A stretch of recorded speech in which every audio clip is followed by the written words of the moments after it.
Check, check, check, check, check. Hey guys, my name is Oz. I'm a wedding cinematographer based out of Houston, Texas. And today I really wanted to talk about the idea that portfolios equal menus. Think of portfolios like a menu in a fast food chain. You walk into a Burger King and you don't ask for a Big Mac, right?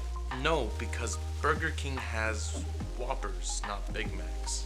So it wouldn't really make sense for you to walk into a Burger King and ask for a Big Mac. That's kind of the idea of what I wanted to talk about today. Portfolios are definitely something that represent a photographer and a videographer. So as a wedding cinematographer myself that have had many brides, I would say that you should be looking for your style rather than for the photographer you may want. If you have a Pinterest board with a bunch of styles, a bunch of photos on it, pick your favorite style and look for the photographers that may match that style. You're gonna get a lot better results because the photographers that are in the style that you want, they specialize in that look and in that editing style. So really, you're not really risking much when going for a photographer that has your style.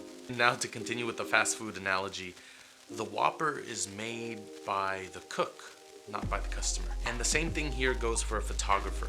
The photos are edited by the photographer and not by the client. So what I mean by that is when you're looking for a photographer or a videographer, you're really gonna look for the style that you want. Really, customization isn't as much of an option in the wedding world as you may think it is. Yes, there's a lot of personality and a lot of relationship built between your photographer, videographer, and other vendors at your wedding. But really what you're looking for is the style that you want, is the look that you want, because not all photographers and not all videographers specialize in every single style of shooting that you may desire. And don't get me wrong, that does not mean that the photographer or videographer that you're looking into is not good. That just means they may not specialize in your style. And that's an important distinction, because just because that photographer or videographer does not have the style that you want, that does not make them bad. And also, there is a lot of photographers and there's a lot of videographers that specialize in multiple styles of editing and shooting throughout the day. So that leads me into my third point. Don't hesitate to ask the photographer or videographer if they have more portfolio work. We may not be able to post our entire portfolio on the internet, on the Knot, on the Wedding Wire, on our websites, because it might be too overwhelming, or we may just not have enough space for it, and that's a lot to sift through. But a photographer and a videographer may also have the styles that you're looking for, they just haven't shown it to the public eye yet. It can really cut down the work of having to look for another videographer or photographer that has a style that you want. So don't be afraid to ask for their secret menu. If they don't have extra portfolio work that you necessarily like, or they really don't have a portfolio you like in general, I would say if you don't like their fries, get them somewhere else.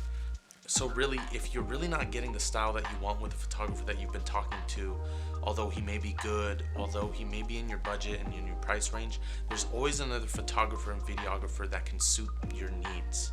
Don't hesitate to go and look for another photographer and videographer. It'll save you time and it'll save you headache.